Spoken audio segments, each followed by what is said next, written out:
Le jour de l'an tamoul est une manifestation importante pour les Réunionnais. La chapelle Front de Mer et la municipalité de Sainte-Suzanne ont encore une fois fait briller les yeux de la population venue nombreuse célébrer cette nouvelle année 5116. L'année 5116, c'est l'année de l'amour.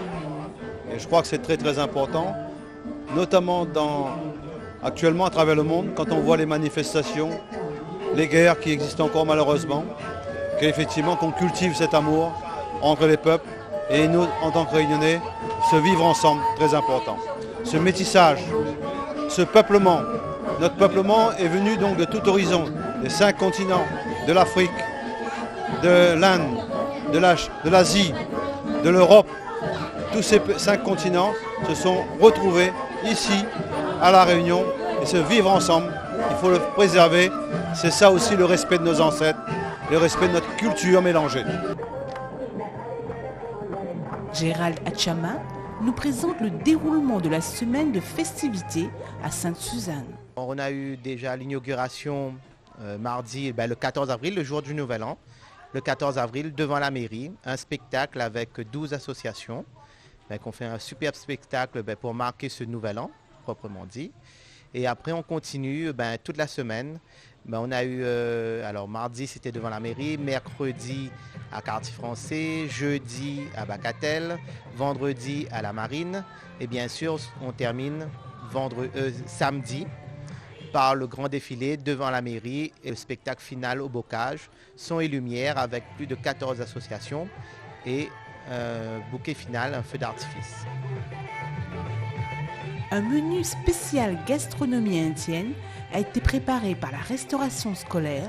Gérald nous présente les objectifs de ce repas. La municipalité a décidé de faire un repas à thème pour faire découvrir aux enfants qui ne sont pas forcément de confession tamoule, notre culture et surtout la gastronomie, ce qu'on peut manger dans une famille, comme nous dit la Réunion, une famille Malbar.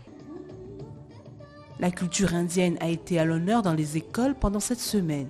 Andréano Alagama nous présente ses animations. Les actions qu'on a mises dans les écoles par le biais du service animation, ce sont des jeux ludiques sur la thématique de la paix, la tolérance et la solidarité. Cette thématique-là vient dans le cadre aussi du jour de l'an tamoul qui est sous le signe de l'amour cette année et aussi par rapport aux différents événements qui se passent dans le monde. Nous avons choisi cette thématique à Sainte-Suzanne. Donc on fait des actions dans les écoles. Pour le cycle 3, nous sommes partis dans les différents quartiers de Sainte-Suzanne. Pour le président de l'association Chapelle Front de Mer, le partage est un moment fort de ces célébrations. Des petits sachets de bonbons ont été remis à la population. Depuis nous avons commencé en 1994, nous avons commencé à faire des bonbons, partager avec le monde. Mais aujourd'hui, il n'y fait plus. On aura un petit critique dedans. Et il peut toujours préparer, faire le partage, comme un petit peu fatigué, il paye des ans, tout ça là. Ni connaît, ni fait un partage, ni fait un honneur pour la commune de Sainte-Suzanne. La pluie qui a arrosé le défilé était la bienvenue. Georges Rajou en est heureux. Pour nous, les Saintiens, c'est un bon signe. Parce que le Dieu de la pluie, c'est Dieu même, il a nous béni. C'est une bon signe. Les 14 associations présentes ont donné à la population de Sainte-Suzanne un spectacle son et lumière de toute beauté, riche en couleurs. Après un feu d'artifice magique, les éclairages se sont éteints pour permettre aux pétrels de Barreau de prendre leur envol dans une nuit sans lumière. Gérald Achama nous présente le final coloré du Holi Holi. Pour le Holi qu'on fait organisé par la mairie, on utilise les vrais pigments colorés. C'est des pigments végétaux, donc on ne peut pas faire d'allergie, ça vient de plantes, de toutes les couleurs qu'on mélange avec la farine de riz. Et on termine ça avec une grande fête. C'est plus un moment récréatif parce qu'il n'y a pas le côté strict où quand on fait des danses, il faut être carré, etc. Quand on fait le Holi, c'est un moment pour s'amuser. Dans un brouhaha très poudreux, très coloré, les rires et les malices s'enchaînent pour le plaisir de tous. Stéphanie est enchantée de son après-midi en famille. Nous ne connaissons pas nous entre nous, mais on a quand même une grande famille. La famille est bien, tout le monde y joue, même nous ne connaissons pas nous, hein, tout le monde y joue avec. Elle a pris une dispute, elle a pris une bataille, nous aime bien. Nous aime bien. Ah oui, à refaire. Demain, c'est s'y remettre.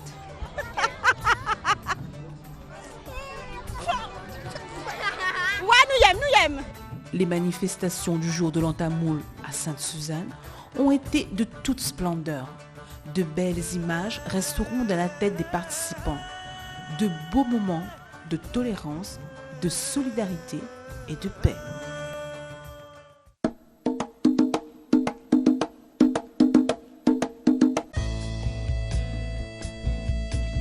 Edmond Albius, en découvrant la fécondation de la vanille, a fait de Sainte-Suzanne le berceau de cette culture.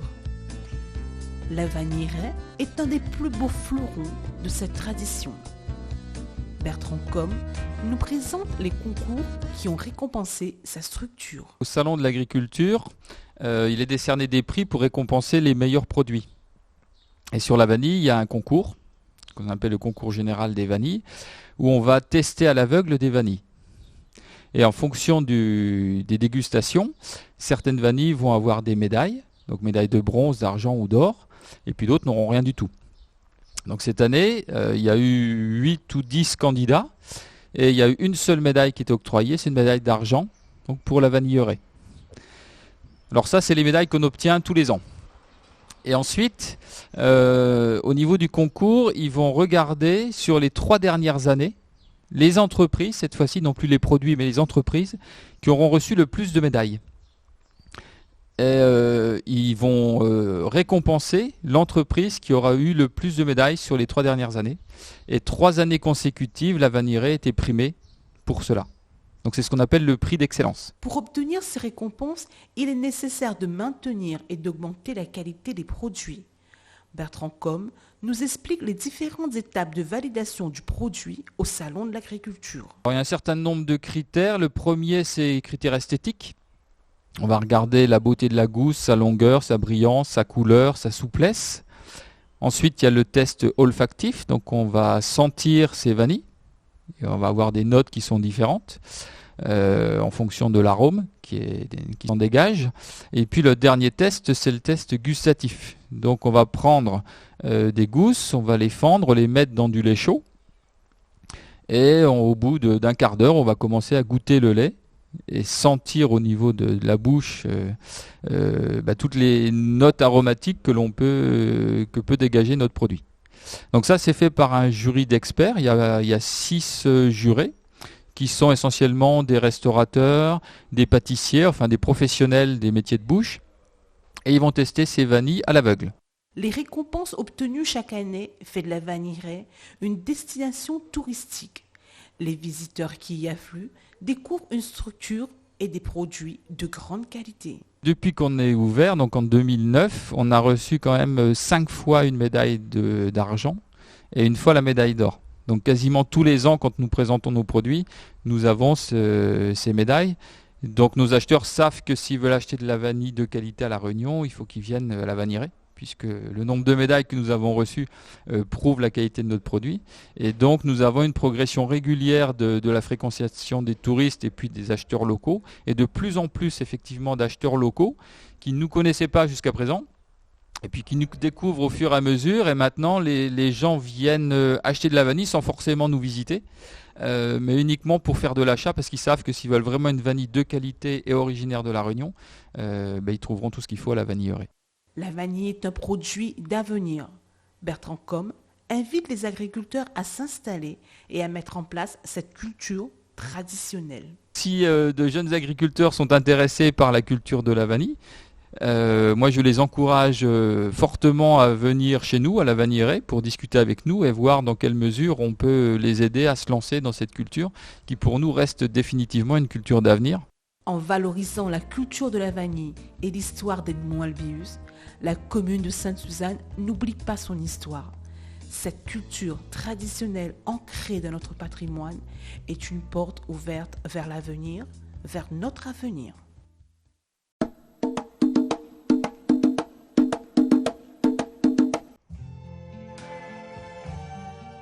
Pour préserver notre santé, pour nous guérir, la nature nous a fait cadeau de multiples bienfaits sous forme de plantes. À La Réunion, des médecins, des pharmaciens et des scientifiques se sont réunis pour valoriser ce savoir-faire traditionnel. On a créé cette association pour pouvoir étudier les traditions, d'abord sur les plantes médicinales de La Réunion. Et le but était de valoriser ces plantes. C'est-à-dire qu'à partir de leur usage, on a des recettes familiales qui sont transmises de génération en génération. Et notre devoir de professionnels de santé et de scientifiques, c'était de voir si dans ces recettes, d'abord, il y avait une possibilité d'étudier l'usage d'un médicament, mais aussi de vérifier s'il n'y avait pas de toxicité. Traditionnellement, on s'adresse à un tisaneur pour acquérir les plantes nécessaires à notre bien-être. On a bien compris qu'aujourd'hui, celui qui s'occupait de plantes médicinales, on lui donnait le nom de tisaneur sans avoir cette connotation négative. Alors ceci étant dit, le tisaneur produit les plantes, les connaît bien. Il, en général, est lui-même son producteur. Donc c'est souvent la qualité de la traçabilité, c'est-à-dire en clair, d'où viennent les plantes, dans quelle région, si la région n'a pas de pollution, soit par les insecticides, pesticides ou les métaux lourds. Dans les Hauts de Sainte-Suzanne à Bagatelle, Jean-Jacques Silon fait vivre un patrimoine légué par nos ancêtres, la tisane. Pour fournir un produit de qualité à ses clients, le tisaneur met en place une série de protocoles qui lui permet de garantir un produit fini, efficace, tout en respectant la nature. On fait un produit transformé. Il faudrait que déjà pour transporter, elle ne soit pas dans des trucs plastiques, hein. Il ne faut pas que ça transpire, donc il faudrait que ça respire, donc dans des tissus vraiment bien clairs, bien aérés, pour conserver les vertus, pour que ça ne fermente pas.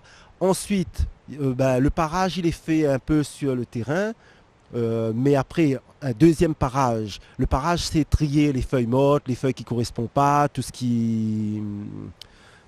on prélève ce qu'on veut, mais il n'y a pas d'intrus, on va dire, quoi, hein. Il n'y a pas non plus d'insectes dedans. Et donc, on applique ce parage à ce deuxième parage, on va dire, en bas, enfin à l'atelier. Ensuite, s'il y a des découpes à faire, on fait des découpes et on met au séchoir. La plante ne doit pas dépasser 43 degrés pour pouvoir conserver ses vertus.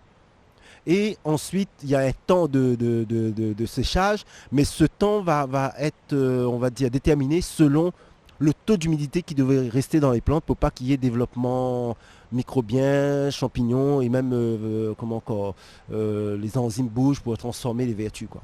Donc, il y a une durée qui dépend des plantes selon le taux d'humidité, mais ce taux d'humidité ne doit pas dépasser 14% dans la plante pour qu'on ait quelque chose de très convenable avec toutes ses vertus.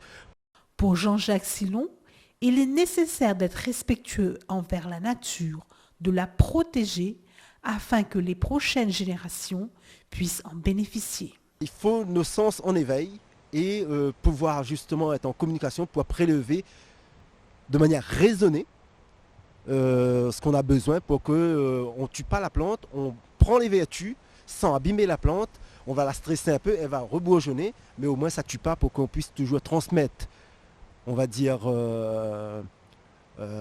les connaissances et aussi la plante elle-même, parce que nous on va mourir, mais la plante va rester là.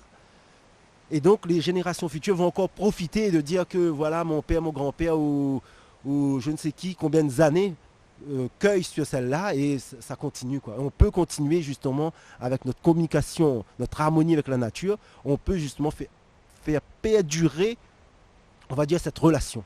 De génération en génération, les familles se passent les recettes.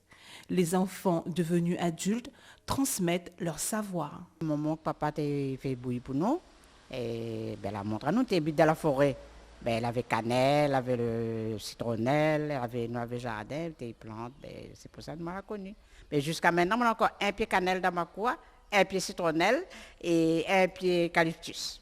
Mon mari l'a planté jusqu'à maintenant. Il nous casse toujours. Des fois, les gens alentour, ils viennent demander à nous.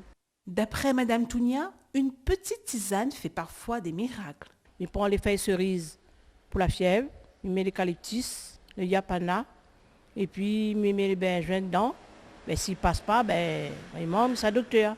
En cas de complications, il faut prendre un avis médical pour se soigner plus efficacement. La plupart du temps, une bonne alimentation, une infusion va permettre de rétablir les choses. Et je vois par exemple des symptômes grippaux qui sont la plupart du temps inévitables au point de vue caractéristique, peuvent être soignés avec des infusions et des boissons chaudes. Donc il est clair qu'il n'y a pas d'incompatibilité, mais si les symptômes perdurent plus de 3 jours, si c'est une femme enceinte ou un jeune enfant, il est recommandé de faire un suivi médical. Après avoir choisi vos plantes, préparez-les avec patience selon les explications de Jean-Jacques ou des plus âgés de votre famille. Prenez votre temps, dégustez-le tranquillement et n'oubliez pas de partager votre savoir.